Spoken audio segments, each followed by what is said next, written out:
Udah ya, gue langsung berangkat. Iya, Dot. Dot, kunci ibu bawa aja deh. Oh gitu. Ya udah.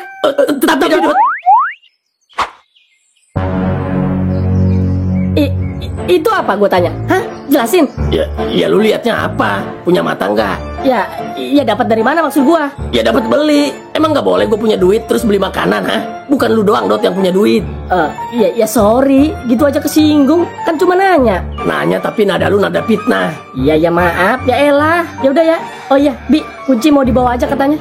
Iya udah, bawa aja nggak apa-apa. Ya udah ya, gue berangkat ya. Iya, Dot.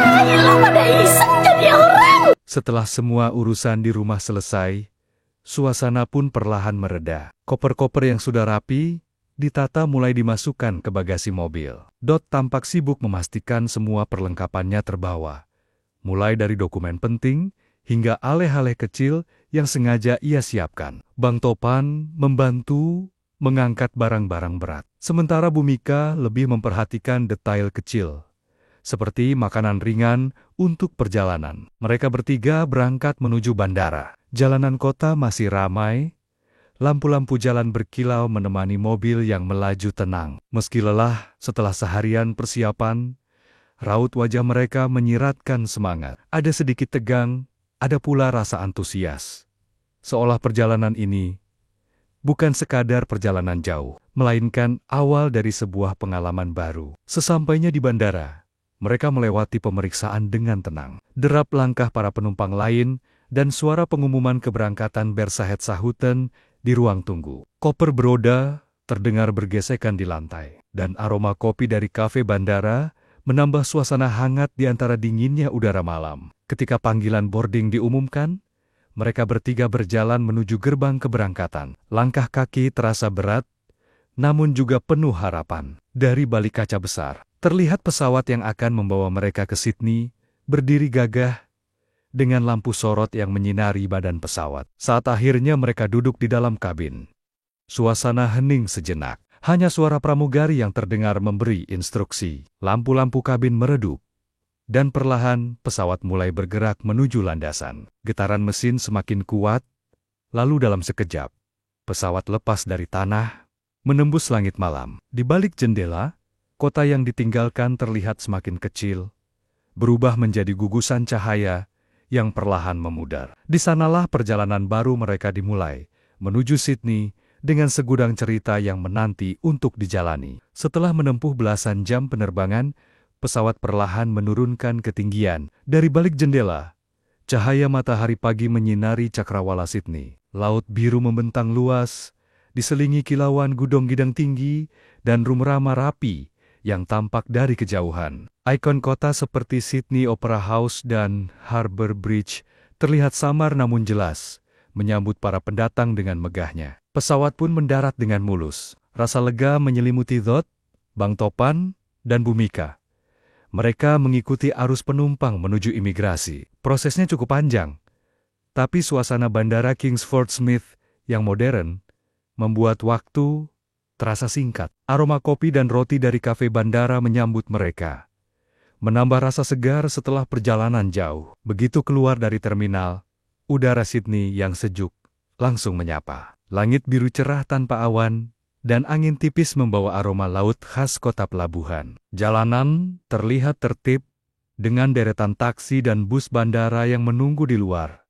Bang Topan segera mengurus transportasi menuju penginapan. Sementara itu, Dot dan Bhumika sibuk memperhatikan sekitar gedung-gedung modern, bercampur dengan bangunan tua bergaya kolonial. Semua terasa asing namun memikat. Perjalanan dari bandara ke pusat kota membuka pandangan baru. Mereka melewati taman hijau, pelabuhan dengan kapal-kapal kecil, hingga jalanan sibuk yang penuh pejalan kaki. Setiap sudut kota tampak hidup, seolah menyapa mereka dengan kehangatan.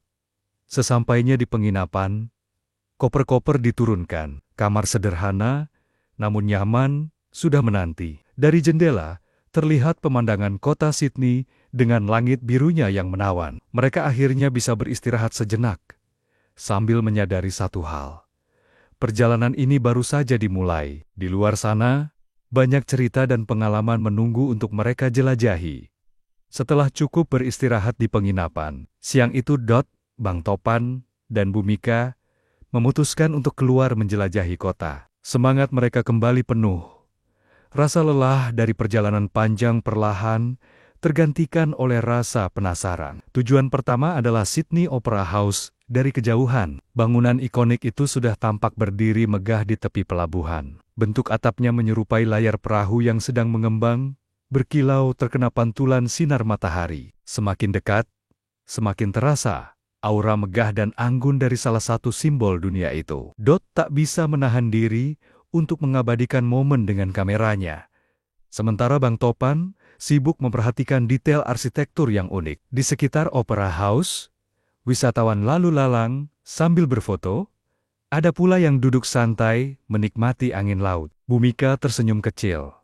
Matanya berbinar seperti anak kecil yang baru melihat dunia baru. Di hadapan mereka, Sydney Harbour Bridge menjulang kokoh, menghubungkan sisi kota dengan pemandangan air biru yang luas. Setelah puas bergelenjelan di sekitar Opera House, mereka melanjutkan perjalanan ke Darling Harbour. Kawasan itu hidup dengan kafe, restoran, dan pusat hiburan. Suara burung camar bercampur dengan musik jalanan dari para pengamen lokal.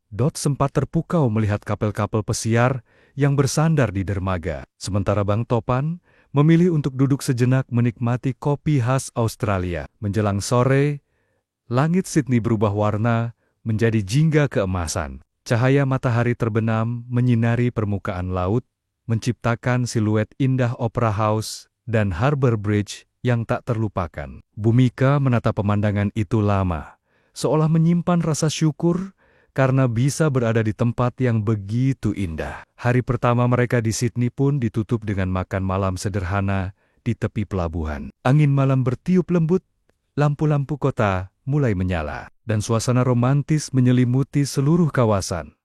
Mereka pulang dengan hati puas, sadar bahwa perjalanan ini akan penuh kenangan berharga dan masih banyak tempat menarik yang menunggu di hari-hari berikutnya. Keesokan harinya, udara Sydney kembali cerah. Setelah sarapan sederhana di penginapan, terlihat gelisah. Bukan karena kota asing yang baru ia jelajahi, melainkan sesuatu yang sudah ia simpan jauh di dalam pikirannya sejak awal. Mencari Gea, ia membuka catatan kecil yang selalu ia bawa. Sebuah sobekan kertas dengan tulisan samar yang pernah ia dapatkan dari temannya di kampung. Di situ hanya tertulis sebuah alamat singkat, tanpa detail jelas. Greenwood Street, Sydney. Bagi orang luar, alamat itu terasa luas dan samar. Tapi bagi itu adalah satu-satunya petunjuk untuk menemukan Gea.